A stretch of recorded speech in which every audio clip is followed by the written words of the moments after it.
ప్రేక్షకులందరికీ కూడా నమస్కారం. ఈరోజు మన ఛానల్లో ఒక విశిష్టమైనటువంటి వ్యక్తిని పరిచయం చేస్తున్నాం. వారిని మనము వారి మాటల్లోనే విందాం. మాణిక్యేశ్వరి మాత శిష్యుడిగా, అలాగే వీరబ్రహ్మేంద్ర స్వామి అంశజుడిగా వారు యానగొంది దగ్గర ఆశ్రమంలో ఉంటూ శ్రీమద్ విరాట్ పోతులూరి వీరబ్రహ్మేంద్ర స్వాముల వారు చెప్పినటువంటి కాలజ్ఞానంలో చెప్పబడినటువంటి ఈయనకి సంబంధించి, అలాగే మాణిక్యేశ్వరి మాతకు సంబంధించి మరి ఆ వివరాలన్నీ కూడా వారి మాటల్లోనే తెలుసుకుందాం. గురుగారు నమస్కారం అండి. నమస్కారం స్వామి. మిమ్మల్ని గురువు గారు అనాలా లేదా శ్రీమద్ విరాట్ పోతులూరి బ్రహ్మేంద్ర స్వామి వారి అంశజులు అనాలా? మీరే చాలా సంతోషం. రామయోగి గారు వీరు. మరి కాలజ్ఞానంలో పోతులూరి వీరబ్రహ్మేంద్ర స్వామి వారి కాలజ్ఞానంలో మీ ప్రస్తావన వచ్చింది రామయోగి అని, తర్వాత యానగొంది అని, ఇలా మాణిక్యేశ్వరి మాత గురించి మీ గురించి కూడా ఆ ప్రస్తావన ఉందన్నారు. కొంచెం కాలజ్ఞానంలో ఉంది. అదంతా కూడా మా ప్రేక్షకులకు కొంచెం వివరించండి.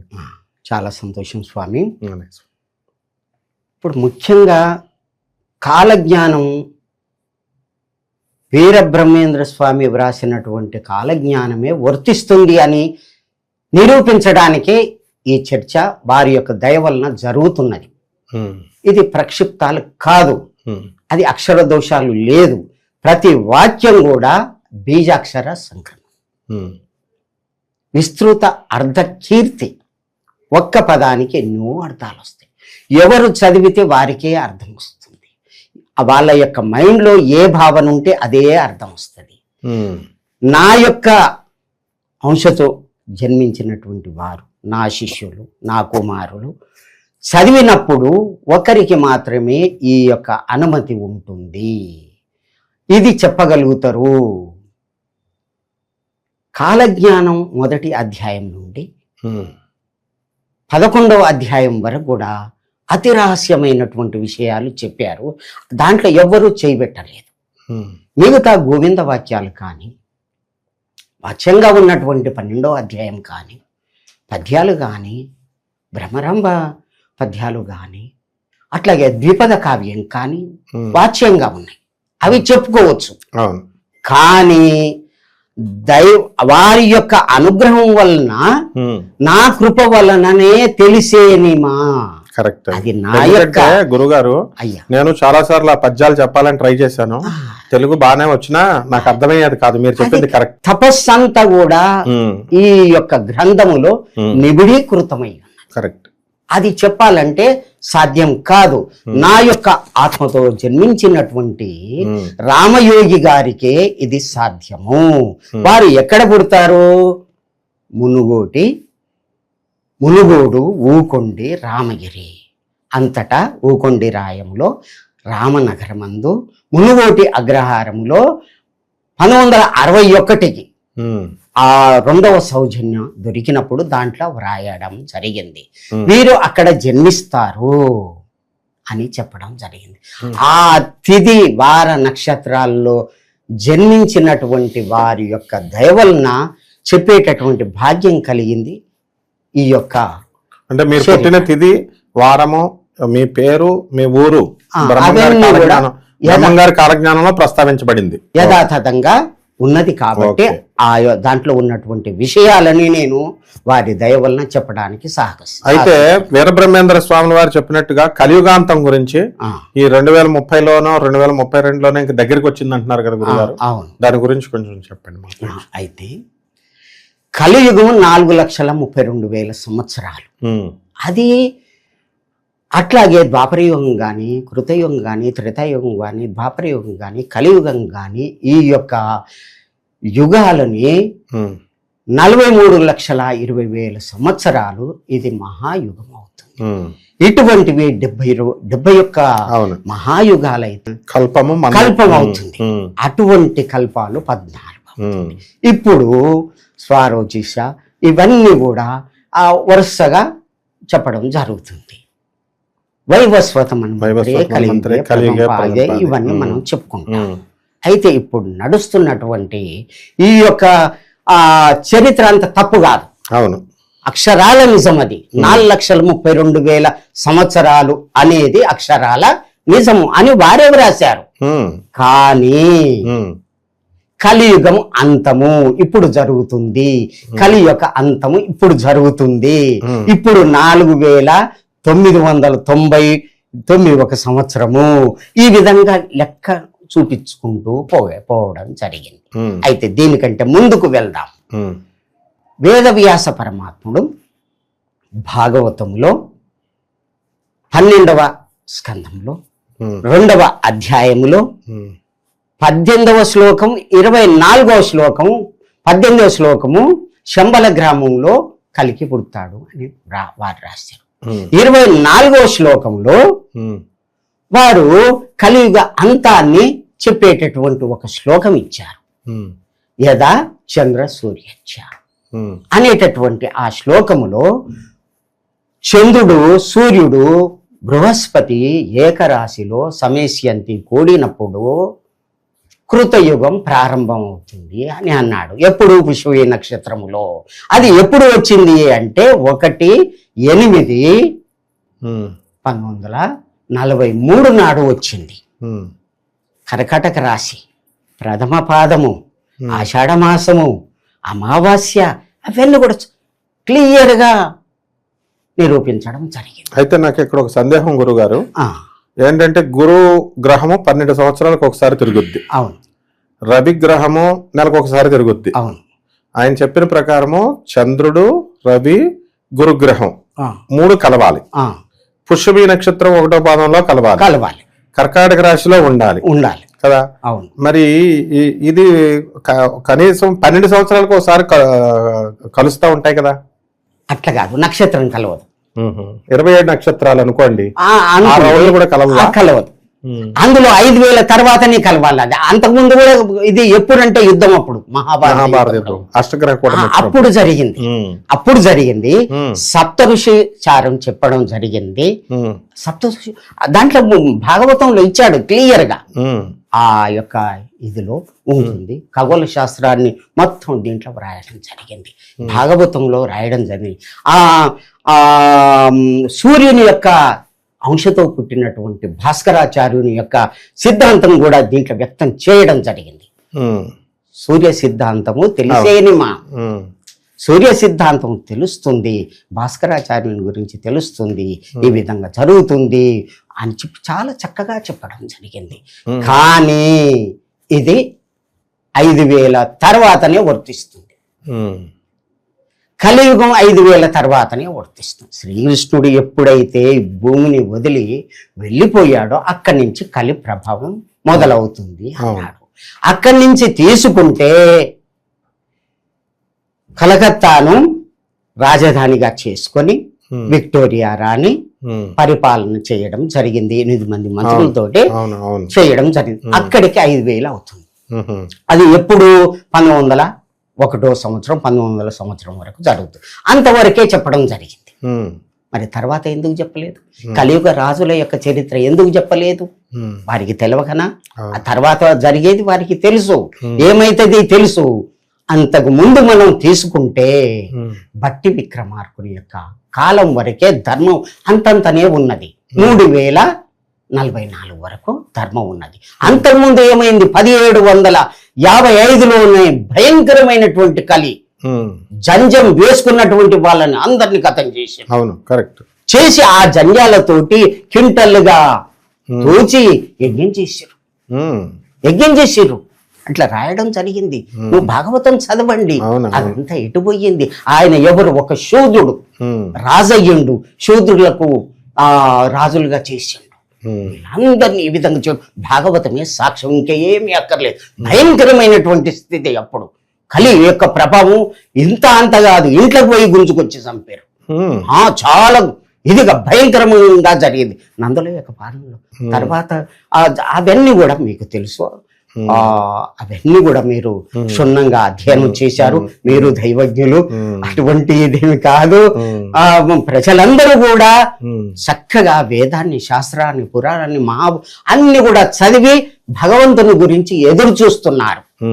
ఆ యొక్క కాలజ్ఞానంలో ఉన్నటువంటి ఆ రహస్యాలని ఇప్పుడు మనం బయట పెడుతున్నాం. అలాగే తప్పకుండా.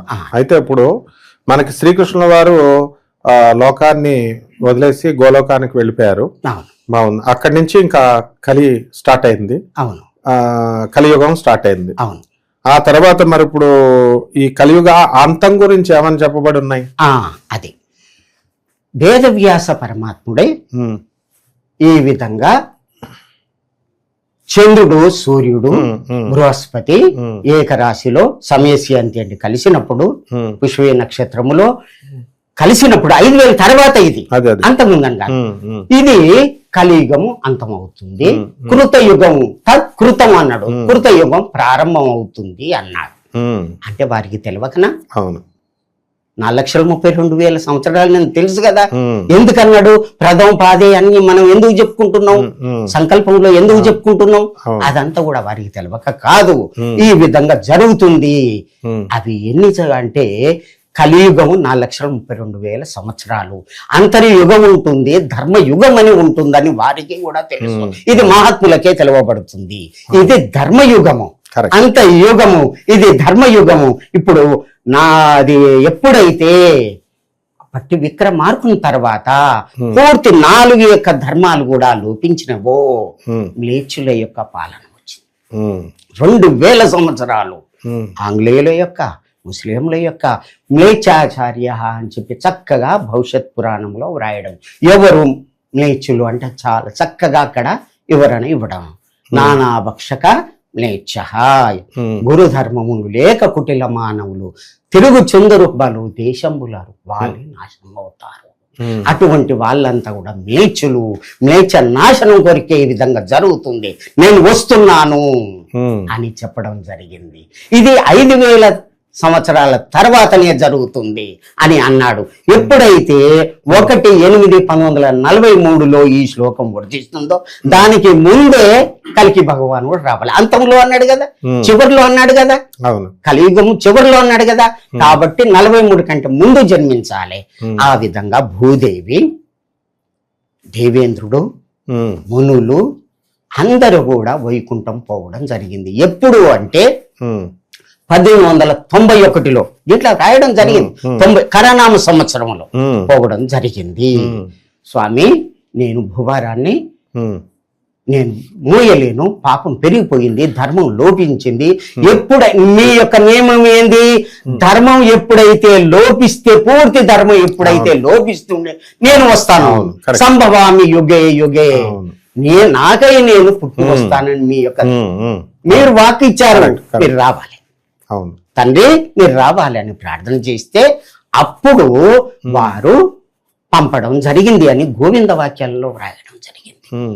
ఆ యొక్క స్వామి వారు పంపించడం జరిగింది. ఎవరిని అంటే వీర ధర్మజులు, రామ ధర్మజులు, వీర యోగి, వారితో పాటు 4 పంపడం జరిగింది. ఇది మనకు 1వ అధ్యాయం నుంచి 10వ అధ్యాయం వరకు చాలా చక్కగా చెప్పడం జరిగింది. ఆ యొక్క 5వ అధ్యాయం చాలా ముఖ్యం. వీర ధర్మజ ఉద్భవ చెప్పడం జరిగింది అన్నమాట. దుర్జటి పర్యాయన సంవత్సర అని చాలా చక్కగా చెప్పడం జరిగింది. ఆషాఢ మాసము, పౌర్ణమి, భవనామ సంవత్సరములో భవనామ సంవత్సరమే ప్రాకృతం అవుతుంది, వారు జన్మిస్తారు అని. ఎట్లా? ఏ భవనామ సంవత్సరము? ఈ 43 కంటే ముందే పుట్టి ఉండాలి కదా. కాబట్టి వారు 5/5/1930లోనే పంపడం జరిగింది. 30లోనే. అది ఎక్కడున్నది అంటే దశమాధ్యాయంలో మొదటి పేజీ చదవండి. తిదివార నక్షత్రాలు కూడా ఉన్నది. వారి యొక్క అంశతోటి వారు పంపగా వచ్చినటువంటి వారు ఈ భూమి మీదకి వచ్చి సూర్యమండలంలో సభ చేసి వైశాఖ శుద్ధ సప్తమి అని డేట్ ఇచ్చిండు, సోమవారం అని ఇచ్చిండు. ఇంత కరెక్ట్ ఎప్పుడో చెప్పినటువంటి 400 సంవత్సరాల క్రితం చెప్పినటువంటి ఇది ఇప్పుడు జరగడం ఏంది? 100%. ఇప్పుడు డేట్ కలవడం ఏంది? ప్రథమ పాదము. ఇదంతా ఏంది? ఇది చాలా చక్కగా ఉంది, దాంట్లో ఎటువంటి సంశయం లేదు. వారు రావడం జరిగింది. వాళ్ళు వచ్చిన తర్వాత జన్మ తీసుకోవడం జరిగింది. వారు సూర్యలోకం నుంచి రావడం జరిగింది. ఎట్లా? అప్సరసులు ఆడగా, గంధర్వులు పాడగా, కిన్నెర కింపురుషులు అందరూ కూడా సేవిస్తూ రాగా కాలనేమి అనేటటువంటి పుష్పక విమానం మీద సూర్యలోకం నుంచి వచ్చి మేము అహోబిలం రావడం జరిగింది. అక్కడ ఏమున్నది? నరసింహస్వామి యొక్క అవతారం. భక్త రక్షణ కొరకు వచ్చినటువంటి వారికి స్థానంగా తీసుకొని భూమి అంతా కూడా ఒకసారి తిరిగాము, ఇక్కడ మీటింగ్ పెట్టుకున్నాము, యానగుందిలో మీటింగ్ పెట్టుకున్నాము అని కూడా రాసింది. ఎప్పుడు అంటే 5/5/1930 తర్వాత వచ్చిన తర్వాత తల్లి గర్భంలో ప్రవేశించాలని శ్రీముఖమే గురి, ముద్దుగురి, బాలగురి అని చెప్పి అక్కడ కొన్ని నిదర్శనాలు ఇచ్చాడు. ఎట్లా పుడతారు, ఏం కథ చాలా చక్కగా ఇచ్చారని. నందిముఖ పరమానందం. నందిముఖుడు సంతోషపడతా, ఆహా ఏమందు నేను ఇంకా చాముండి ముందర ఆనందముని చిందాడి తీర హరి గోవింద గోవింద బ్రహ్మము శివ గోవింద గోవింద. నయనలారా, శిశులారా, బ్రహ్మంగారు చెప్తారు రాబోయేటటువంటి కాలంలో అంత ఆనందమే, అందరూ భక్తులు అవుతారు, వేల కొద్ది భక్తులు అవుతారు. ఇటువంటి ప్రాకృతమైనటువంటి వాళ్ళు పామ అనేటటువంటి భక్తులంతా వీళ్ళంతా కూడా పాపాత్ములంతా కూడా నాశనం అవుతారు, అటువంటి కాలం వస్తుంది అని చెప్పారు. అయితే 26/7/1934లో జన్మించడం జరిగింది. శ్రీముఖనేమో 33/34లో జన్మించడం జరిగింది. వారే వీరధర్మజులు. వారు ఎక్కడ ఉంటారు? జన్మసేవ్యం భక్తి ప్రదం ప్రదోష తీర్థం ప్రయాగ మాధవం ఆనగుందిలో ఉంటారు. యానగుంది అని హంపి విరూపాక్ష ఉన్నది కదా, అది చారిత్రక యానగుంది. కానీ కర్ణాటక రాజ్యం అనేది భాషా ప్రయుక్త రాష్ట్రాలు ఏర్పడ్డప్పుడు ఆ పేరు వచ్చింది. అప్పుడు స్వామివారు దివ్య దృష్టితోటి చూసి కర్ణాటక రాజ్యం అన్నారు, ఉత్తరాది ఉభయ రాజ్యం అన్నాడు. భారతదేశానికి 2వ రాజ్యం అంటే దక్షిణ భారతదేశంలోనే కర్ణాటక రాజ్యంలో ఉంటుంది. ఆ కర్ణాటక రాజ్యంలో ఆనగుంది ఉంటుంది. దీనికి ఇంత దూరంలో ఊటుకూరు మెతకసీమ ఉంటుంది. ఇక్కడికి ఆకాశ మార్గంలో బసవ కళ్యాణం ఇంత దూరం ఉంటుంది అని లెక్కగట్టి చూపెట్టడం జరిగింది. అక్కడ ఎవరుంటారు? మామి మూమే మఖ ఈ అక్షరాల్లో వారి పేరు ఉంటుంది. వారి యొక్క వీరధర్మజుల యొక్క పుట్టక మొత్తం పంచమాధ్యాయంలో రాయడం జరిగింది. వీరధర్మజ ఉద్భవ వారి గురించి ఇంతవరకు ఎవరూ చెప్పలేదు, దాంట్లో క్లియర్ గా చెప్పడం జరిగింది. ఉద్భవ వారే ఆ సూర్యలోకం నుంచి వచ్చి ఈ యానగుందిలో ప్రకాశం అవుతారు. అదే సూర్యనంది అని చెప్పడం జరిగింది. ఎట్లా సూర్యనంది?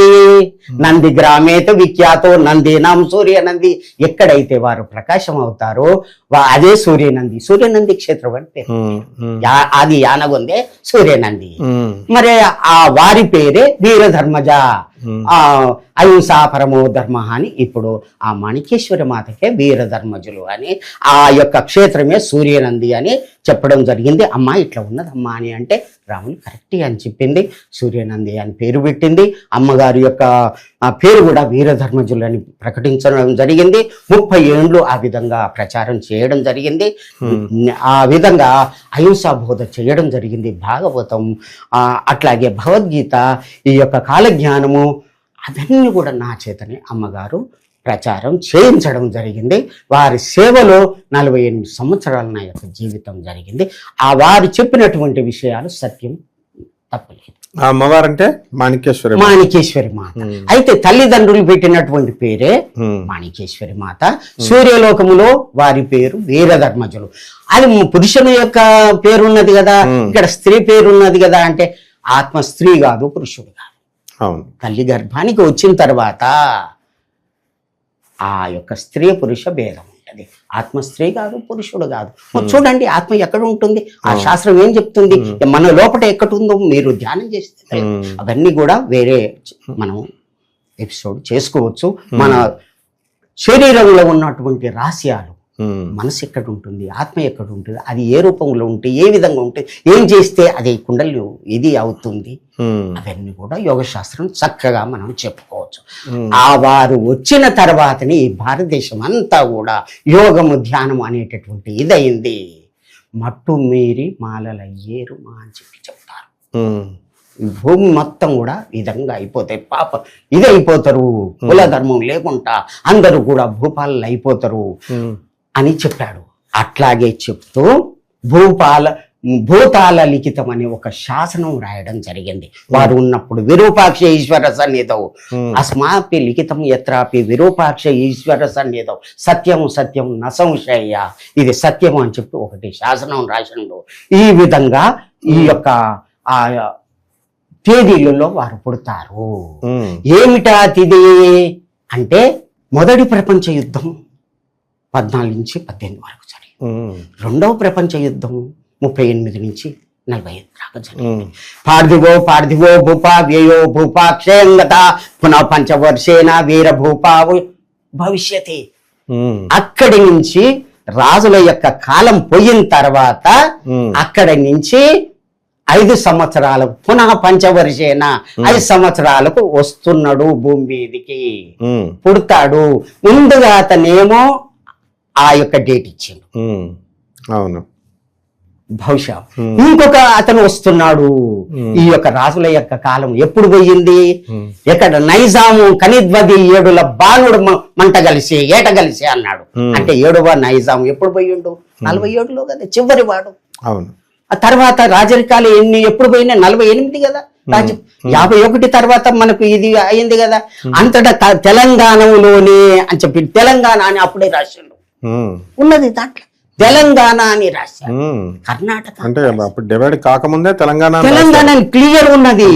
ఇక్కడ ఉంటాడు, ఇక్కడ పెరుగుతాడు, ఇక్కడ ఇది చేస్తాడు, ఈ విధంగా ఉండు అని క్లియర్ గా రాయడం జరిగింది. ఆ విధంగా అన్ని కేసీఆర్ గారు తెలుసుకునే తెలంగాణ ఉద్యమం మొదలుపెట్టారు. తెలంగాణలోనే ఈ విధంగా జరుగుతుంది, దక్షిణ భారతదేశంలోనే అని చాలా చక్కగా యామ్యాయ యతిమాశ శ్రేష్ఠ యామ్యాయ యస్య చింతన అని చెప్పి రాశాడు. ఈ చింతన రాసింది ఎవరు? వీర బ్రహ్మేంద్ర స్వామి. సంస్కృత్ లో కదా ఇది ఉన్నది. సంస్కృతం ఆయన వారికి చదవకని వేద మంత్రాలు చదివేని వారి పుట్టుక నుంచే పరమాత్మ. వీర బ్రహ్మేంద్ర స్వామి తెలుగు పద్యాలే రాశారేమో అనుకున్నా. అది కాదు.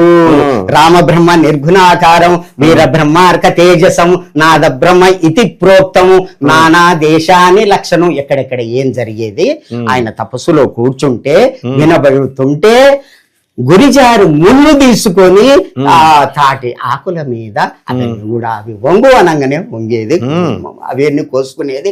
చక్కగా వాటి మీద రాసింది ఈ కాలజ్ఞానం, ఈ తాళపత్రాలు ఇవే అన్నమాట. ఇవి పరిష్కారం చేసి చక్కగా ప్రింట్ చేసి మనకు అన్ని ఇచ్చారు. ఇదే అని కాదు, నేను అక్కడికి పోయాను, సిద్ధయ్య మఠం పోయాను, బ్రహ్మంగారి మఠం పోయాను, వాళ్ళని మెప్పించాను, అవన్నీ తీశాను. ఇంకా చాలా ఉన్నది. చనిపోతే బ్రతికించేటటువంటి మంత్రాలు ఉన్నాయి. సిద్ధయ్య మఠంలో లక్ష్మీశ్వరయ్య అని ఉండేవాడు. ఇతను ఇప్పుడు లేడు. 89లో వెళ్ళాను, అక్కడికి పోయాను. ఈ విధంగా నాకు ఇట్లా జరిగింది, నేను చదవాలనుకుంటున్నా అంటే ఆ 7గురిని కూర్చోబెట్టి ఛందస్సు మీద సంస్కృతం మీద అన్ని విధాల పరీక్ష చేసినాను.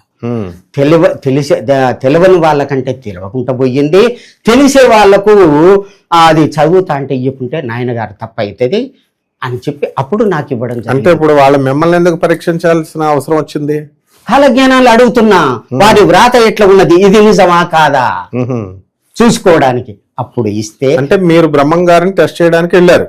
బ్రహ్మం గారి యొక్క కాల జ్ఞానాలు చూడాలని సిద్ధయ్య మఠం అంటే రాసిన ప్రతిని చూడాలి. వారి యొక్క వ్రాతని అరసున్న కూడా ఉపయోగించాడు. అంటే అరసున్న ఉపయోగించేది కేవలం పండితులే ఉపయోగిస్తారు, దాని విలువ ఎవ్వరికి తెలియదు. దీన్ని బట్టి మనం తెలుసుకోవాల్సింది ఏంటంటే ప్రేక్షకులు, ఇంకా బ్రహ్మం గారు రాసినటువంటి ప్రతులు అవన్నీ ఉన్నాయి మన సిద్ధయ్య మఠంలోను, మా కందిమల్లాయపల్లి మఠం గారిలోను, బనగానపల్లి మఠంలో. ఇది ఫస్ట్ క్లారిటీ మన భక్తులకి. అంటే బ్రహ్మం గారు స్వయంగా రాసినవి ఉన్నాయి తాళపత్ర గ్రంథాలు ఇప్పటికి కూడా ఉన్నాయి, యథాతథంగా ఉన్నాయి. మంత్రశాస్త్రము కూడా నేను చూశాను. చనిపోయిన వాళ్ళని బ్రహ్మగారు లేపిండు, అట్లాగే సిద్ధయ్య కూడా లేపిండు. అదే యొక్క ఇది ఆశీర్వాదంతో నాయన పెళ్లి చేసుకుంటే పెళ్లి చేసుకున్నాడు. నాయన ఎవరు లేరు మాకు, ఎట్లా బ్రతికేది ఏమి లేదంటే మీకు ఎప్పుడు కూడా అన్నానికి లోటు ఉండకుండా కానీ ఆశీర్వదించాం. అట్లాగే వాళ్ళు బతుకుతున్నారు, వారి పేరు పెట్టుకుని బతుకుతున్నారు. సిద్ధయ్య యొక్క ఇది అంతా కూడా బ్రహ్మం గారి అంతటి కరెక్ట్ గురువు లేడు, సిద్ధయ్య ఉంటే శిష్యులు లేడు. ఒకసారి ఏం జరిగిందంటే సిద్ధయ్య ఉమ్, అంట్లు దొంగతున్నాడు. ఉమ్, పెద్దలు వచ్చారు, కన్నిమలై పెళ్లి నుంచి పెద్దలు వచ్చారు. స్వామి నీ శిష్యుడు ఎంత గొప్పవాడు చూడు, మీదనేమో తొవ్విండు, లోపల అట్లాగే పెట్టిండు, పచనానికి వంటకు పనికొస్తుందా స్వామి అని అన్నారు వాళ్ళు. బ్రహ్మం గారు నవ్వి, నాయన మీకు బుద్ధి చెప్పడానికి అట్లా చేసిండు, మీరు ఏం చేశారు, మంచి సబ్బులు పెట్టి పౌడర్ వేసి మంచిగా చదువుతున్నారు, లోపల ఉన్నట్టు వంటిది తోమడం లేదు, మీకు బుద్ధి చెప్పడానికి చేసి. అంటే గురువుగారు శిష్యుడికి సపోర్ట్. పూర్తి అటువంటి జ్ఞాని సిద్ధయ్య గారు, ఇటువంటి జ్ఞాని గురువు గారు లోకానికి చనిపోయినటువంటి వాళ్ళను కూడా బ్రతికించి కరిగించినటువంటి సీసాన్ని తాగి మరి పోలేరమ్మని పోలేరే ఉప్పు తీసుకురా అంటే తీసుకొచ్చి అందరికీ తన యొక్క మహిమలు చూపెట్టి అంటూ తోమారు, వాళ్ళకు బుద్ధి చెప్పారు. అప్పుడు వాళ్ళు ఏమన్నారు తెలుసుకొని తెలుసుకొని, నిజమే స్వామి మీరు ఏది చెప్తే అది చేస్తున్నాడు కాబట్టి అటువంటి శిష్యుడు దొరకడు. కరెక్ట్. ఒక్క మాంసం తినమంటే తిన్నాడు, స్వామి మీద అన్నాడు, కూర్చోంగానే అవి పండ్లు ఫలాలు. మా శిష్యులు ఉన్నారండి, 10 రూపాయలు కూడా జ్యోతిష్యానికి ఇవ్వమంటే ఎవరు, తర్వాత నీతులు మాత్రం కామెంట్స్ పెడతా ఉంటారు. ఎలాగా, ఇదిగో కుప్పల కుప్పల కింద చచ్చిపోతారంటావు, కాలజ్ఞానం నుంచి నిన్ను బహిష్కరించేయాలా సోషల్ మీడియా నుంచి అని అట్లా చెప్తూ ఉంటారు. కాబట్టి గురువు గారు అంటే బ్రహ్మం గారులా ఉండాలా, శిష్యులు అంటే సిద్ధయ్య గారులా ఉండాలి. మరి ఈయన భూదేకుల కులంలో పుట్టి హిందువుల యొక్క గురువు యొక్క పాదాలు ఒత్తుతుంటే ఆబ్జెక్షన్ చేసి అప్పుడు కూడా చేసి కడప నవాబు పిలిపించినప్పుడు నా గురువు గారిని ఏమనొద్దు, నేనే జవాబు చెప్తా, నేనే మై జాకే సంజాయిసి దేవుంగా అన్నాడు, ఇస్తా అన్నాడు. పొయ్యిండు, పోతే నవాబ్కు నమస్కారం చేయలేదు. ఇంత అహంకారమా అన్నాడు.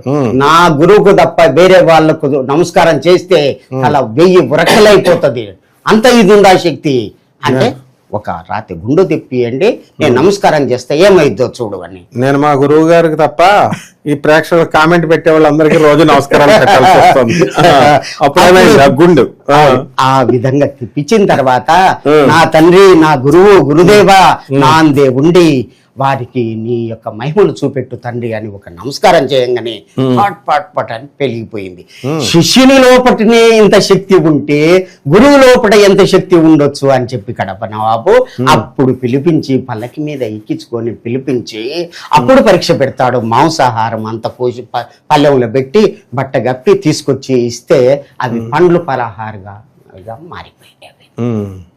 అప్పుడు కాళ్ళ మీద పడతాడు. అప్పుడు ముస్లింలు అందరినీ కూడా శిష్యులు చేసుకొని హిందూ ధర్మాన్ని కాపాడతాడు. అది గురుగారు, ఇప్పుడు మాంసం అంటుంటే మీరు మధ్య మధ్యలో మాంసం గురించి బాగా చెప్తారు. ఈ మటన్లు చికెన్లు కోళ్లు కోసుకొని తినేవాళ్ళని, మాంసానికి సంస్కృతంలో అద్భుతమైన డెఫినేషన్ ఇచ్చారు. నేను ఇంతవరకు ఎప్పుడు వినలేదు. ఆ మాంసం తినే వాళ్ళకి అదేంటో చెప్పండి కొంచెం.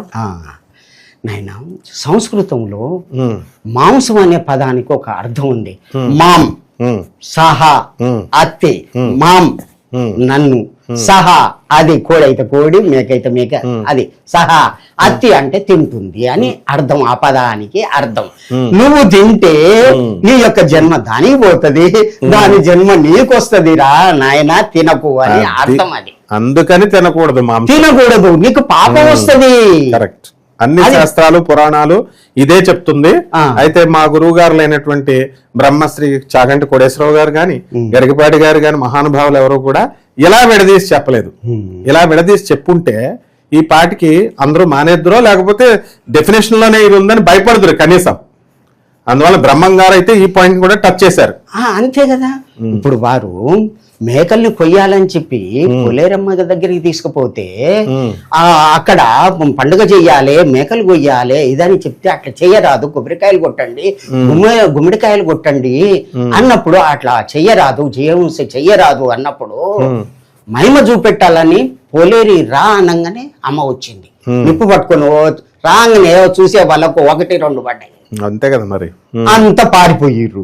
అటువంటి మహిమ చూపినటువంటి పరమాత్ముడే వీర బ్రహ్మేంద్ర స్వామి. పోలేరమ్మని ఎందుకు పిలిచారు? నిపుదమ్మని చూపెట్టాలి. దేవతలు ఉన్నారు కదా, పోలేరమ్మ ఒక్క అంటే ఆ ఊరు గ్రామదేవతలో గ్రామదేవత యొక్క పండుగ చేస్తున్నారు. అక్కడ పోలేరమ్మ దేవత చేస్తున్నది. కాబట్టి అమ్మ నిప్పు తీసుకురా అనగానే నిప్పు తీసుకొచ్చింది. అందరు కూడా ఇదైపోయి అప్పుడు కాళ్ళ మీద పడ్డారు.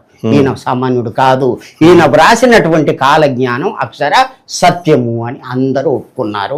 అప్పటి నుంచే కాలజ్ఞానం చెప్పడం జరిగింది. అన్నాజయ్య, సిద్ధయ్య, బ్రహ్మం గారు అప్పటి నుంచే చెప్పడం రాబోయేటటువంటి కాలంలో ఏమందు నేను ఇంకా చాముండి ముందర ఆనందమని చిందాడి తీరా. రాబోయేటటువంటి కాలంలో 5000 సంవత్సరాల తర్వాత ఆనందం ఆనందం బ్రహ్మానందం. అప్పుడు అనలే, 5000 తర్వాత అన్నాడు. ఇది ఆనంద యొక్క ఆనందం. నందనోర్ మధ్య శ్రీమత్ కైవల్య మందిరం నేను ఉంటాను. మళ్ళా నందన ఆనందనోర్ మధ్య మొత్తం కూడా 39 78 సంవత్సరాలు ఈ యొక్క ఇది ఆ ధర్మ సంస్థాపన కాలము అని చెప్పడం జరిగింది. ఈ మధ్యనే శ్రీముఖ నిదానమాయను, శ్రీముఖ నామ సంవత్సరం అది నిదానం అవుతుంది, వారు జన్మించడం జరుగుతుంది, ఈ విధంగా భూమి మీదకి రావడం జరుగుతుందని అక్షర సత్యం చెప్పినటువంటి పరమాత్ముడు వీరబ్రహ్మేంద్ర స్వామి. అయితే ఇప్పుడు మనకి ఈ ఏదో రవి మనకి శని మేషరాశిలోకి వచ్చినప్పుడు, శని మీనరాశిలోకి వచ్చినప్పుడు చెప్తుంటున్నారుగా కాలజ్ఞానం ప్రకారం. ఇప్పుడు మనకి శని మేషరాశిలో 29 మార్చి 2025 సంవత్సరంలో వచ్చింది. అవును. ఇప్పుడు ఎక్కడి నుంచి మనకి కలియుగ ధర్మాలు పోయి సత్యయుగ ధర్మాలు జరుగుతాయంటారా, లేకపోతే కలియుగాంతానికి పునాది పడిందంటారా? కాలజ్ఞానం ప్రకారం మన వీరబ్రహ్మేంద్ర స్వామి వారు చెప్పిన దాని ప్రకారం చెప్పండి. అయితే ఎప్పుడైతే 5000 వరకు అని దీంట్లో నిరూపించడం జరిగిందో అక్కడి నుంచి తర్వాత పరమాత్ముడైనటువంటి వేదవ్యాసుడు చెప్పినటువంటి ఆ శ్లోకం ప్రకారంగా రవి, చంద్ర, సూర్య ఏకరాశిలో కూడినప్పుడు అంటే అదే సేము మళ్ళీ 12/8/2026లో మళ్ళీ వస్తుంది. 43లో వచ్చింది, 26లో వచ్చే సంవత్సరమే 26లో కూడా వస్తుంది. ఇది 5000 తర్వాతనే రావాలి. కాబట్టి ఇది కలియుగ అంతము, కలియుగ అంతము అని భాగవతం చెప్తుంది. మరి వీర బ్రహ్మేంద్ర స్వామి కూడా కలియుగ అంతం ఇదే అని చెప్తున్నాడు. ఇది ధర్మయుగము, ధర్మం నిలపడానికి వచ్చినటువంటి యుగము, అంతర్యుగము, ధర్మయుగము. అది ఆ లెక్క అది కరెక్టే, ఈ లెక్క ఇది కరెక్టే. భగవంతుని యొక్క ధర్మ రక్షణ భారం అతనికి ఉన్నది కాబట్టి రావడం జరిగింది. ముందుగా అక్కడ వైకుంఠంలో మాట ఇచ్చాడు కదా, నేను తర్వాత వస్తా అన్నాడు. కాబట్టి 26కు ముందు మళ్ళీ ఉత్తరప్రదేశ్ లో జన్మించడం జరిగింది. వారు కూడా వచ్చారు, దేవతలంతా కూడా పుట్టారు, వాళ్ళంతా కూడా భూమిదే ఉన్నారు అని దీంట్లో వ్రాయడం జరిగింది. చాలా ఎవరెవరు ఎక్కడ వచ్చిన తర్వాత బద్రీనాథ్లో దానికి 25 కిలోమీటర్ల దూరంలో కలప అనేటటువంటి గ్రామం ఉన్నది అని భాగవతం చెప్తుంది. అక్కడ కూడా భాగవతంలో చెప్పబడింది, భాగవతంలో ఉన్నది. అయితే అక్కడ దేవాపి అనేటటువంటి సూర్యవంశంరాజు, చంద్రవంశంరాజు తపస్సు చేస్తున్నారు. వారిని పిలిపించి కల్కి భగవానుడు వర్ణాశ్రమ ధర్మాల్ని మళ్ళీ నెలకొల్పుతాడు. ఆ ధర్మాన్ని నిలపడానికి సత్యయుగంలో అవన్నీ ఏర్పాట్లు చేస్తారు. 64,000 మంది కూడా ఋషులు కూడా అందరూ వస్తారు. ఎక్కడ అంగార వీరనో వాస్తు పారేగహ సువ్యక్తం సురపూజితం. అంగార గ్రహంలో ఉన్నటువంటి మహాత్ములంతా కూడా 10 ఫీట్ల ఎత్తు ఉంటారు, 10 మూరల కత్తి పట్టుకుంటారు. వారు కూడా వస్తారు, భగవంతునికి సేవ చేస్తారు. వాళ్ళు ఎటువంటి వారు? సురపూజితం, దేవతల చేతనే పూజలు అందుకునేటటువంటి మహాత్ములు కూడా వస్తారు. వస్తారు. వారి శరీరాలు సద్దు చేసే శరీరాలు కావు. వరంగల్ గురించి రాసింది. ఓరుగంటి తెరువులో మధ్యన వస్తూ ఉండగా కృష్ణ అర్జునులు వారు కనిపించరు, మహాత్ములకే కనిపిస్తారు, ధర్మ సంస్థాపన కొరకు తిరుగుతున్నారు అని చెప్పి కొన్ని ప్లేసులు ఇచ్చారు. అంటే ఇప్పుడు మన కృష్ణార్జునులు ఇంకా ఉన్నారు, మరైతే వాళ్ళు తిరుగుతున్నారు. ఓరుగంటి తెరువున వస్తూ ఉండగా రాసింది. 7వ నైజాం రాజు గురించి రాసి ఉండంగా ఇదంతా ఎందుకు ఉండదు? అవును. ఎంత చక్కగా ఉన్నది కాలజ్ఞానం అంటే, అంత చక్కగా ఉన్నది. అది ప్రక్షిప్తాలు కాదు, చూస్తే వ్యాకరణానికి కొరకరాని పొయ్య తెచ్చి కొత్త చీర మూట గట్టి ఇది తెలిసేది ఎప్పుడు అని పరమాత్మ అంటే అది ఆ విధంగా ఎవరికి తెలిసేది కాదు. ఇది పాపపు కంట పడకుండుగా కానీ చెప్పించి వారు చెప్పేవారు ఎవరో వారు వస్తారు. వారు గురించి 6వ అధ్యాయంలో ఉన్నది. రామయోగి అని ఉన్నారు, వారితోటి సంవాదన చెయ్యండి. ఎటువంటి సమాధాన? రామధర్మజ సంవాదో నిగమో భవతి. ఈ నిగమం అంటే ఈ వేదము తెలవటానికి వారితోటి వాదన చెయ్యండి. ఎటువంటి వాదన అంటే శార్దూలమపి నిగమో భవతి. పెద్ద పులితోటి కొట్లాడి నువ్వు జయించే శక్తి ఉంటేనే వారితోటి జయించు, అప్పుడు బయటపడుతుంది ఆ అర్థము. ఇది సత్యం సత్యం న సంశయ బ్రహ్మం గారు చెప్పినటువంటి వాక్యాన్ని అన్నమాట. అద్భుతం గురుగారు, అది సూపర్. అయితే ఇప్పుడు మనకి ఈ మేనంలో ఈ శని వచ్చాడు, ఇక్కడ నుంచి కలియుగాంతం ఏదో అయిపోతుందని 2032లో అంటున్నారుగా, అది అయితే బ్రహ్మం గారు రాసినటువంటి ఏకాదశ అధ్యాయము చివరికి అంతమయ్యేటటువంటి ఇది శ్లోకాలలో రాయడం జరిగింది.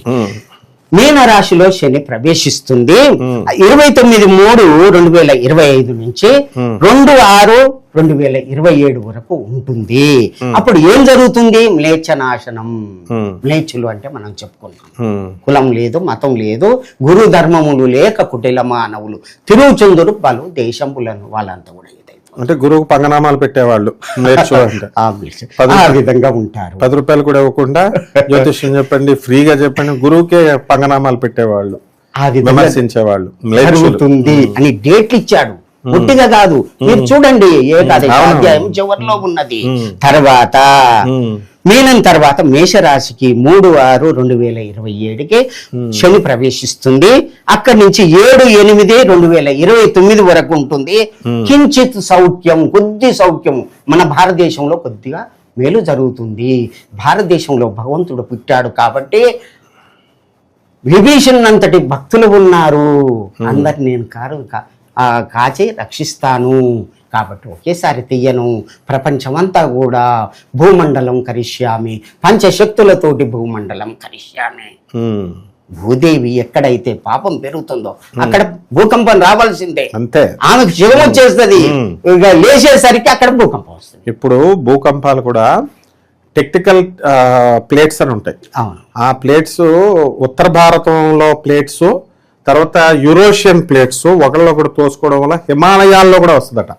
ఇప్పుడు అందువల్ల అక్కడ నేను చదివేటప్పుడు చూశాను, ఆశ్చర్యపోయాను.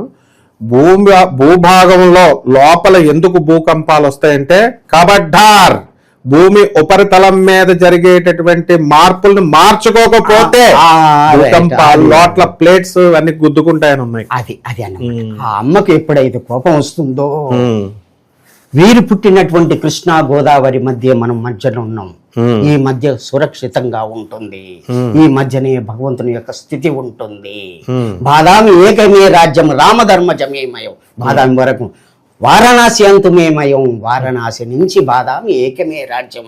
శ్రీరంగం గౌతమం చేయవ, అక్కడి వరకు కూడా నా రాజ్యం భగవంతుని యొక్క రాజ్యంలో ఉంటుంది. నేను భక్తుల్ని రక్షిస్తాను, సత్యం సత్యం న సంశయ అని చెప్తాను. ఇది సత్యం అన్నమాట, ఇది తప్పదు.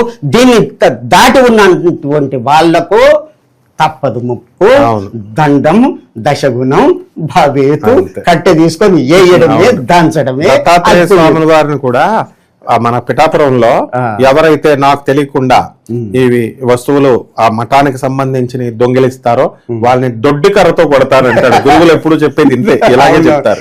అదే గారు అయిపోయింది. తర్వాత 29 వరకు కించిత్ సౌఖ్యం అన్నాడు. తర్వాత వృషభ రాశికి శని వస్తున్నాడు. 8/8/2029లో ప్రవేశించి 35/2032 వరకు ఉంటున్నాడు. అప్పుడు ఏం జరుగుద్ది? ఈశాన్య మూల నుంచి విషగాలి పుట్టి విపరీత జనులంతా సచ్చేరుమ. హరి గోవింద గోవింద బ్రహ్మం, శివ గోవింద గోవింద బ్రహ్మం. చెప్పలేదంటనకపోయేరు నరులార గురుని, చేరి మృక్కిత బ్రతుకని చేరు. చెప్పలేదంటనకపోయేరు, తప్పదిదివో గురువు వాక్యము. తప్పు త్రోవల బోవు వారని చప్పరించుక మింగు. చెప్పలేదంట అంటనకపోయేరు నరులార గురిని నేను చెప్పలేదు అనుకున్నారు. నాయన గురువుని శరణు పొందండి, సప్పరించుక మింగి తింటాయి, శక్తులు వస్తాయి. అది రావాలి, వచ్చినాయి. అందరు పంచుకున్నారు. భూమి ఈ భాగం మీది, ఈ భాగం నీది, సూర్య చంద్రులకు ఇది, ఆ నంది మండలం ఇది అని దీంట్లో రాసింది. ఏ భాగాన్ని ఎవరు కాపాడుకోవాలనో వాళ్ళే కాపాడుకుంటారు, ఆ భక్తుల్ని వాళ్ళే రక్షిస్తారు. కరెక్ట్, అట్లా రాసి ఉన్నది దీంట్లో. కాబట్టి దుర్గా సప్తశతిలో కూడా మమ భార్యాం రక్షతు భైరవి, అలా ఒక్కొక్క శరీరంలో ఒక్కొక్క భాగాన్ని ఒక్కొక్క శక్తి మహాలక్ష్మి భైరవీదేవి ఎలా అయితే రక్షిస్తారో, విశ్వమంతా కూడా ఆయన శరీరం కాబట్టి ఒక్కొక్క శక్తిని ఆయన రక్షించమని పెట్టారు. అయితే కరెక్టే. అట్లాగే ఉత్తర భారతదేశంలో కూడా భవిష్యమాలిక అనేటటువంటి గ్రంథాలు, పంచసకులు అని 5 మిత్రులు, శ్రీకృష్ణుని యొక్క మిత్రులు పుట్టి మాలికను వ్రాయడం జరిగింది. నా యొక్క పుట్టుక ఈ విధంగా జరుగుద్ది అని జగన్నాథుడు చెప్పడం జరిగింది. ఇప్పుడు మనం చూస్తూనే ఉన్నాం. అవన్నీ మహిమలు కూడా ఒక ఇది చేసుకున్నాం, ఎపిసోడ్ చేసుకున్నాం. అది కూడా నేను చదివాను. అనంతంగా ఉన్నటువంటి ఆ యొక్క జ్ఞానాన్ని మీకు అందరికి భక్తులకు కూడా అందిస్తాను. అయితే మిథున రాశికి శని ప్రవేశించడం 31/5/2032లో మిథున రాశికి శని వస్తున్నాడు. అప్పటి నుంచి 11/7/2034 వరకు ఉంటున్నాడు. అప్పుడు ఏమైతుంది అంటే మొత్తం కలి, ఇప్పుడు ఏడ ఉన్నది అంత ఏడ చూసినా కానీ సత్యం లేదు, ధర్మం లేదు, పాపం చేస్తున్నాడు. ఈ కాలం వరకు 34 లోపట్నే ఇదంతా పోతుంది, అంత సత్య పురుషులు ఉంటారు అని చెప్తున్నాడు. ఇది తప్పు కాదు. ఇదే తప్పైతే కాశీలో గోహత్య చేసిన పాపాన పోతా, తల్లిని కవయ కోరిన పాపాన పోతా, నాకై నేను రాకుంటే ఈ యొక్క వేదాన్ని అగ్నిలో వేసి తలగబెడతా అని బ్రహ్మంగారు శబ్దం, బ్రహ్మంగారు ఎంత అథెంటిక్ గా చెప్పారు. కాబట్టి అది సత్యం, అది సత్యం. అది తీసుకుపోయి నిప్పులో వేసి తలగబెడతాయా?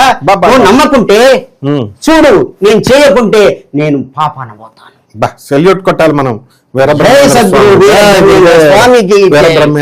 మాణికేశ్వరి మాత, ఇంత సత్యము, సత్యమైన వాక్కులు ఇవి చెప్పటానికి నోరు రాదా?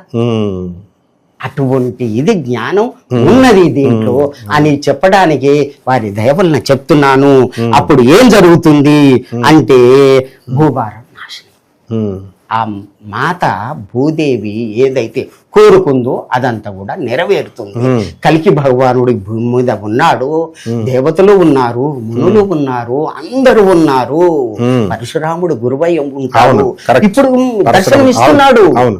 నేను అక్కడ డైరెక్ట్ చేస్తాడు దర్శనం. అక్కడ యజ్ఞం చేయడం జరిగింది, ఆయన భజన చేసుకుంటూ. మనకి మా గానగాపురంలో కూడా పరశురాముడు యజ్ఞం చేసినటువంటి ప్లేస్ ఉంది, భస్మగుట్ట.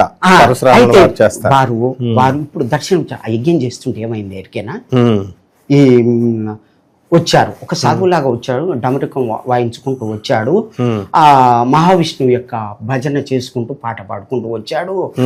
జరుగుద్ది జరుగుద్ది జరుగుద్ది, ఇది సత్యం సత్యం అనుకుంటా వెళ్ళిపోయాడు. ఇది మొన్న ఈ మధ్య జరిగింది, ఒట్టిగా చెప్పడం. అవును అవును, కాశీనాథ్ మిశ్రా అన్నే ఉన్నాడు, వాళ్ళని దీవించడం జరిగింది. ఇదంతా సత్యం, తప్పు కాదు. వారి యొక్క ఆ జాడలో నడుస్తున్నటువంటి ఒక బిడ్డను నేను అక్కడ చూశాను, ఇక్కడ చూశాను. బ్రహ్మంగారి యొక్క అంశతో జన్మించినటువంటి ఈ జన్మ నిజమైతే ఈ యొక్క కాలజ్ఞానం నిజం, ఇది తప్పు కాదు. కరెక్ట్. ఇది ముఖ్యంగా కలిధర్మం నాశనం అవుతుంది. ఎప్పుడు అంటే 34లో కలిధర్మం నాశనం అవుతుంది. తర్వాత రాక్షస నామ సంవత్సరం, ఆనంద నామ సంవత్సరం చాలా చక్కగా సత్య యొక్క ధర్మం నిలబడుతుంది. అందరూ కూడా ధర్మాత్ములే ఉంటారు. 7 ఊర్లకు ఒక్క ఊరు, 7 ఒక్కరు, 7 దొడ్లకు ఒక దొడ్డి, ఈ విధంగా జరుగుతుంది. ఒకళ్ళు మిగులుతారా? ఒక్కరు. 7 ఊర్లకి ఒక ఊరు మిగులుతుంది, ఒక ఊరు. 7 మనుషులకి ఒక మనిషి మిగులుతాడు. అట్లని కాదు, ధర్మాత్ములు మిలుగుతారు. 7 పుట్ల నల్లపూసలు రాలిపోతాయి ఈ మధ్యనే. 7 పుట్ల నల్లపూసలు అంటే ఎంతమంది పోతారు? ఇది కాదు, లెక్క కూడా ఇవ్వడం జరిగింది. అయితే ఆ విధంగా సత్యం. నేను మొన్న కాలజ్ఞానం గురించి బ్రహ్మం గారు చెప్పింది ఇదే. కుట్లకి శవాలు లేచిపోతాయని చెప్తే వీడిని తీసుకెళ్లి భయపెడుతున్నాడు, పోలీస్ స్టేషన్ లో పడేయండి అని పనికిమాలిన వెధవలు శంకర జాతి కంచర గాడిదలు కామెంట్లు పెట్టినాయి. All IPS officers and all IAS officers నా శిష్యులని వాడికి తెలియదు. చెప్పండి. అయితే నాయన మీరు చెప్పేది అక్షరాల సత్యం. ఎందుకు మార్గాన్ని చూపెడుతున్నావు? ఇక్కడ పోతే కంప ఉన్నది, ఇక్కడ పోతే రాజమార్గం ఉన్నది అని చెప్పడం తప్ప. అట్లా చెప్తే నిన్ను అరెస్ట్ చేస్తా అంటే అది ఎంత తప్పు? వాళ్ళెవరో చేయడానికి అయిపోయా. అదే జ్ఞానం లేని ఏనులు చేసేటువంటి పనులు అవి. మనం రాజమార్గం మహాత్ముల యొక్క జ్ఞానాన్ని మనం బయట పెడుతున్నాం. మనం తప్పు కాదు, అది సత్యం. సత్యం నా సంశయ. తెలివి లేని మూర్ఖులు అనేటటువంటి మాటలు అవి. అది పట్టించుకోవద్దు భక్తులంతా కూడా. ఇది ధర్మ మార్గాన్ని నడిచి ధ్యానము యోగం చేసి భగవంతుని యొక్క మార్గంలో ఉన్నటువంటి వాళ్ళే సత్యయుగానికి పోతారు. దాంట్లో ఎటువంటి స్థితి ఉన్నది అనుకున్నావు? ఆ యొక్క పరమాత్ముడట అన్ని ఏ కర్మలున్నా కానీ తీసేసి తను లోపల కల్పించుకుంటాడట. రాముడు ఎట్లా తీసుకుపోయాడు? వాళ్ళందరూ ఎటువంటి పుణ్యం చేసిరయ్యా వాళ్ళు ఉన్నటువంటి ఏ యోగం లేదు, ఈది లేదు. ఆ వారి యొక్క కాలంలో ఉంటే అందరిని నడుప్ప అందరూ సరయుడు మునిగిరు, అందరూ పోయికుంటారు. మరి శ్రీకృష్ణుడు కూడా అట్లాగే అందరు కూడా 16,000 మంది. వాళ్ళు ఎవరు? కపులు, గోపికలు. కపులే గోపికలు. అప్పుడు మునులు, ఇప్పుడు కపులు, ఈ గోపికలు, ఇప్పుడు భక్తులు.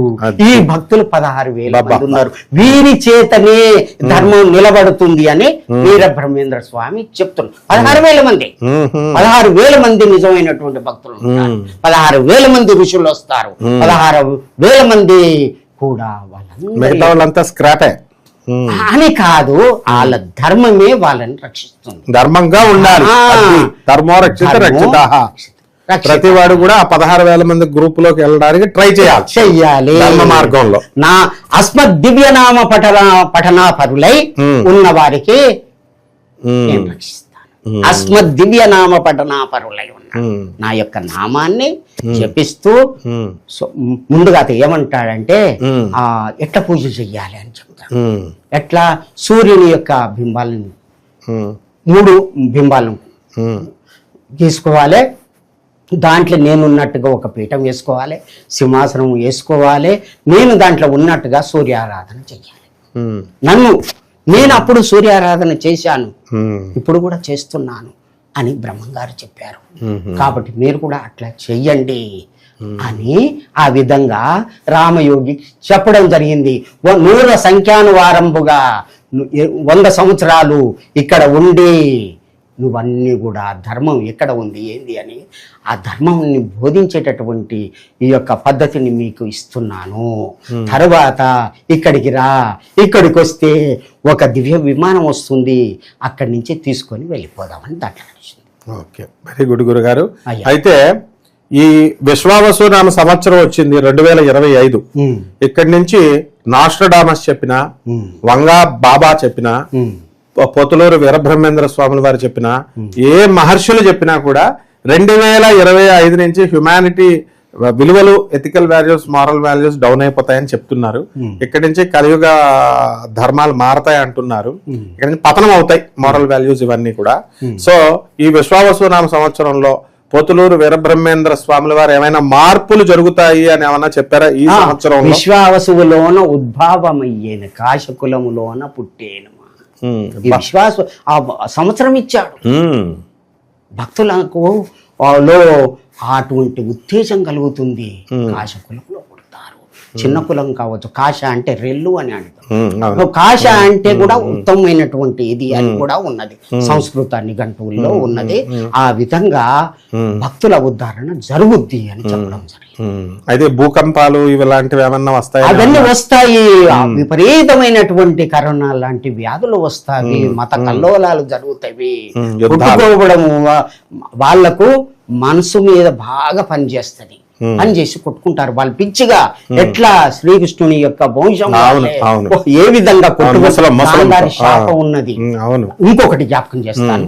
గాంధారి, ఏం కృష్ణ నువ్వు ధర్మంగా చేసావయ్యా, ధర్మంగా నువ్వు యుద్ధం చేయించి వాళ్ళని చంపినవా అంటే, అభిమన్యుని ధర్మంగా మీరు చంపారుగా, అందరు చుట్టూ మూగి పొడిచి పొడిచి చంపారు, అది ధర్మమా? ఇంకొకటి చెప్తాను.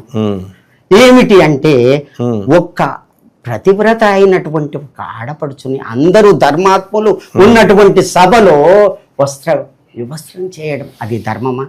నీకైతే అది మంచిదేనా? ఇంకొక విషయం చెప్తాను నాయకు అని ఒక గురువు గారు చెప్పిండ్రు. ఆ వస్త్రాలు గుట్టలు పడి ఉంటే అబ్బా ఎంత బాగున్నాయి, ఎక్కడ నేసినాయి కావని వాళ్ళు కట్టుకున్నారట. వాళ్ళు కట్టుకుంటే ఒక సందర్భం అందరూ చూస్తూ ఉండగా మాయం చేస్తాడు శ్రీకృష్ణుడు. ఈ అమ్మకు జరిగినటువంటి పరాభవం వాళ్ళకి చేశాడు. ఇది కృష్ణుడి యొక్క తత్వం, అది కాటుకు చెప్పు దెబ్బ భక్తుల్ని రక్షించడానికి చేసినటువంటి పరమాత్ముడు ఆ విధంగా అని చెప్తే అప్పుడు నేను ధర్మం పక్షాన ఉన్నాను, ఇప్పుడు మాత్రం ఒక రోజు మెలిగింది, ఇప్పుడు అధర్మం పక్షాన ఉంటాను చూడు, కానీ చివరికి ధర్మమే గెలిపిస్తాను ఇప్పుడు ఈ కలియుగములో అత్త నీకు మాట ఇస్తున్నా. అధర్మం పక్కన ఉంటాడా? ఇప్పుడు అధర్మం పక్కనే. ఓహో, ఇప్పుడు కృష్ణుడు ఉన్నది అధర్మం పక్కన ఉన్నాడు, అందుకనే చెడు చేసే వాళ్ళకు మంచి జరుగుతుంది అని అప్పుడు మాట ఇవ్వడం జరిగింది గాంధారి. కాబట్టి ఇప్పుడు అట్లా జరుగుతుంది. సమయం వచ్చినప్పుడు తీసిందంటే ధర్మాన్ని గెలిపిస్తాను అని మాట. కాబట్టి ఇప్పుడు ప్రేక్షకులు చాలా మంది సందేహాలు అడుగుతుంటారు, ఏమండి మేము ధర్మంగా ఉన్నాం, మాకేం జరుగుతుంది, అన్యాయంగా ఉన్న వాళ్ళు డబ్బులు సంపాదిస్తున్నారు, తర్వాత మోసాలు చేసే వాళ్ళు బాగా సంపాదిస్తున్నారని. అయితే వీళ్ళు ఎవరు బాధపడక్కర్లేదు, కృష్ణుడు తాట తీస్తాడు వీళ్ళని. లాస్ట్ లో భూ కబ్జాలు చేసే వాళ్ళని, జ్యోతిష్కులకి డబ్బులు ఎక్కువ వాళ్ళని, గురువులు తిట్టే వాళ్ళని అందరినీ తాట తీస్తాడు అనమాట. వెరీ గుడ్ గురుగారు, చాలా బ్రహ్మాండంగా చెప్పారు గురుగారు. మళ్ళీ మీ యొక్క పాదపద్మాలకి మేము నమస్కారం చేస్తున్నాం ప్రేక్షకులందరి తరపున కూడా. మీ వంటి మహానుభావులు, మరి సాక్షాత్తు వీరబ్రహ్మేంద్ర స్వామి వారి అంశంలో పుట్టినటువంటి మీరు, మాకు కాలజ్ఞానం అస్సలు ఒక్క ముక్క కూడా అర్థం కాలేదండి. ఇంతకు ముందు పద్యాలు చదివినా నాకు అర్థమయ్యేది కాదు, ఏదో మాకు వచ్చింది మేము చెప్పేవాళ్ళం. కానీ మీ కృపా కటాక్షంతో, ఆ వీరబ్రహ్మేంద్ర స్వామి వారి యొక్క అనుగ్రహంతో, ఆ మాణిక్యేశ్వరి మాత దయతో మాకు చాలా బాగా అర్థమైంది గురుగారు. మా ప్రేక్షకులకు కూడా అర్థమైందని అనుకుంటాను, ఉపయోగపడుతుంది బాగా. మళ్ళీ ఇంకొకసారి చక్కగా మనం కూర్చొని భక్తులంతా కూడా ఈ యొక్క వీడియో చూసి మేలుకొని తన దీపం తాను వెలిగించుకొని ధ్యానములో యోగములో కూర్చొని భగవంతుని చేరాలని ఆ పరమాత్మని ప్రార్థిస్తాం. అంటే ధర్మ మార్గంలో నడుచుకోవాలి. లాస్ట్ గా ఆఖరిగా మీరు సందేశం ఇవ్వండి, వీరబ్రహ్మేంద్ర స్వామి వారు మానవుణ్ణి ఏ విధంగా బ్రతకమంటున్నారు, 2 ముక్కల్లో చెప్పండి. అయితే కక్కయ్యను ఆయన యోగం చెప్తూ ఉంటే, బ్రహ్మంగారు చెప్తూ ఉంటే ముత్తి ఏం చేస్తుంది వింటూ ఉంటే, అతని దగ్గరికి పోయి ఈ విధంగా చక్రాల్లో దేవుడు ఉన్నాడని చెప్తున్నాడు అంటే నేను చూస్తాను అని చెప్పి కత్తితోను కొట్టి చంపేశాడు. తర్వాత బ్రహ్మంగారు వచ్చి బతికించి యోగ శాస్త్రం అంతా కూడా నేర్పాడు, శిష్యుని చేసుకున్నాడు. సిద్ధయ్యని ఏమి తెలియనటువంటి వాడిని శిష్యుని చేసుకున్నాడు. అటువంటి కుల మతం భేదం లేకుండా చాప కూడు పెట్టి అందరినీ తన యొక్క వారుగా ఇది చేసి భక్తుల ఉద్ధారణ చేసినటువంటి మహాత్మునికి నమస్కారం. నమస్కారం అండి గురుగారు. ఓం నమో భగవతే వాసుదేవాయ.